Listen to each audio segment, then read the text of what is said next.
ఓం శ్రీ గురుభ్యో నమః. హరి ఓం. దేవీం వాచమజనయంత దేవాస్తాన్ విశ్వరూపాః పశవో వదంతే స్నానో మంత్రస్మో ఛందవానా ధేనుర్వాగస్మానుపతిష్ఠితయతో అయం ముహూర్తస్సు ముహూర్తోऽस्तु శ్రీశుభమస్తు. ఆయుష్మాన్ భవః. లక్ష్మీప్రాప్తిరస్తు. ధనకనక వస్తువాహన పుత్రపౌత్రాభివృద్ధిరస్తు.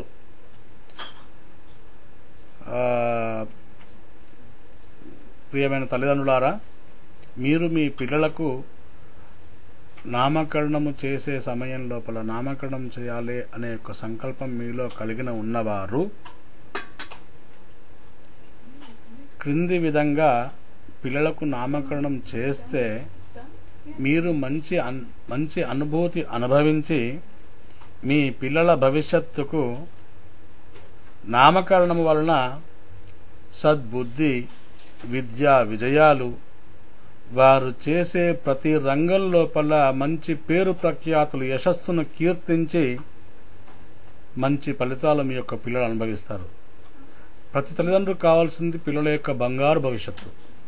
వాళ్ళ బంగారు భవిష్యత్తును వారికి చూపించవలసిన మార్గాన్ని మనం చూపించలేమనుకోండి, మనం పెట్టే నామకరణం ద్వారా వారికి చూపించే అవకాశం కలుగుతుంది. అట్టి నామకరణం లోపల నామ్నిత్రయ దేవతా పూజ అని చెప్తాం మనం. అంటే ఏంటి అంటే 3 రకాల నామకరణం ఉంటుంది. ఏమిటి అంటే, ఒకటి జన్మనామము. అంటే మీ యొక్క బాబు పాప పుట్టినరోజులో ఉండే యొక్క సమయం ప్రకారంగా తిథివార నక్షత్రాల ద్వారా నక్షత్రాలను 4 భాగాలు చేస్తే వచ్చే చరణం ద్వారా మీకు అక్షరం ఉంటుంది, అది జన్మనామము. రెండవది మాసనామము. హైందవ సాంప్రదాయ ప్రకారంగా 12 మాసాలు ఉన్నవి. వాటి పేరు చైత్రము, వైశాఖము, జ్యేష్ఠము, ఆషాఢము అని. ఈ విధంగా 12 మాసాలకు 12 పేర్లు మగపిల్లలకు కానీ ఆడపిల్లలకు కానీ ఉన్నవి. అట్టి పేర్లు మాసనామము. మూడవది వ్యవహారనామము. మీరు మీ యొక్క శిశువుకు ఎటువంటి పేరైతే నామకరణం చేయాలనుకుంటున్నారో ఆ యొక్క నామకరణం. దాన్ని చేసే విధానం ఏంటి? మీరు ఒక అర్చకుడిని పిలుచుకుంటారు, ఆ యొక్క అర్చకుడు వస్తారు, మీకు కార్యక్రమం చేపిస్తాడు. చేపించే సమయం లోపల నామకరణం లోపల ముఖ్యంగా గణపతి పూజ తదనంతరము కలశస్థాపన చేసి బంగారు, వెండి, రాతి మన యొక్క శక్తానుసారంగా ఒక పల్లెములో బియ్యం పోసి, బియ్యము కూడా దానికి కూడా ఎంత అనే యొక్క ప్రమాణం ఉంటుంది. లెక్క ప్రకారంగా మటుకు 6 గుప్పిళ్ళ బియ్యం పోయాలి శాస్త్ర ప్రకారంగా. 6 గుప్పిళ్ళ పైన. గుప్పిడు అంటే ఇలా అండి. సరే, ఆ విధంగా బియ్యం పోసి బియ్యం పైన 3 గీతలు వరుసగా గీసి దానిపైన ఫస్ట్ జన్మనామము, మాసనామము. మరి మాసనామం ఏంటండి, మాకు తెలియదు కదా అనే యొక్క భావన మీలో ఉండొచ్చు. అటువంటి భావన మీకు అవసరం లేదు. ఎందుకంటే మీకు చెప్పే యొక్క అర్చకుడు కూడా ఒక్కొక్కసారి తెలియకపోవచ్చు. ఆ మాసనామం ఏంటంటే, చైత్రమాసంలో జన్మించిన వారికి మగపిల్లవాడికైతే కృష్ణ అనే యొక్క నామకరణము, ఆడపిల్ల అయితే మటుకు భూదేవి అని. భూదేవి.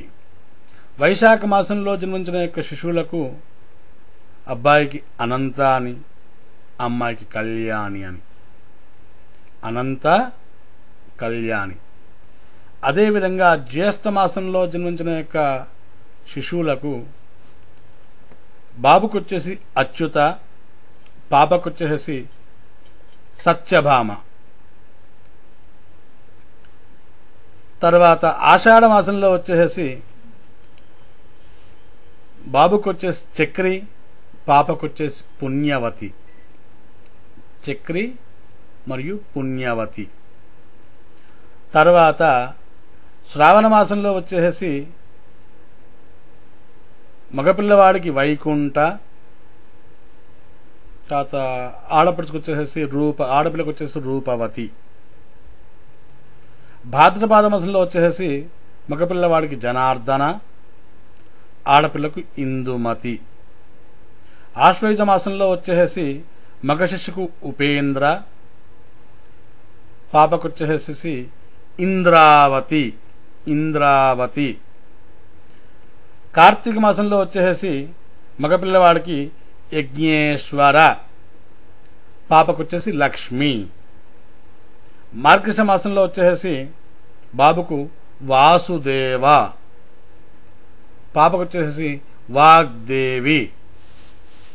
పుష్యమాసంలో జన్మించిన వాళ్లకు మగపిల్లవాడికి హరనాథ.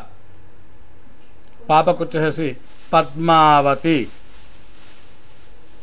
మాఘమాసంలో వచ్చేసి మగపిల్లవాడికి గోవింద. పాపకు వచ్చేసి శ్రీదేవి. శ్రీదేవి. చివరి మాసం అండి పాల్గొన మాసము.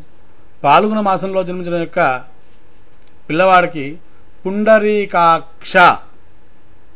పుండరీకాక్ష. అదే పాపకైతే సావిత్రి. సావిత్రి. ఇవి మాసనామాలండి. తర్వాత వ్యవహార నామం అంటే మీకు నచ్చిన యొక్క పేరు పెట్టుకోవచ్చండి. భగవంతుడి పేరా, మానవుల పేరా, మీ ఇంటి తాతండ్రుల పేరా, ఏ పేరైనా కానీ వ్యవహార నామంలో పెట్టుకోవచ్చు. ఈ పేరు పెట్టినట్టు ఒక బియ్యం ఏదైతే ఉంటుందో ఆ బియ్యానికి నామ్నిత్రయ దేవతా పూజ చేసిన బియ్యం ఏవైతే ఉంటాయో రాసిన బియ్యము, ఆ బియ్యము శిశువు యొక్క తల్లి భుజించాల. తల్లి భుజిస్తే తల్లి పాల ద్వారా ఆ శిశువుకు పూర్ణ ఆయురారోగ్యాలు కలిగి ఆ యొక్క పేరు యందు కీర్తి లాభాలు అనుభవిస్తారు. ఓం తత్సత్. ఓం శతమానం భవతి శతాయు పురుషశ్చతేంద్రియే ఆయుష్యేవేంద్రియే ప్రతిష్టతి. స్వస్తి మంత్రార్థం వేదోక్తం పరిపూర్ణాయుష్యాభివృద్ధిరస్తు.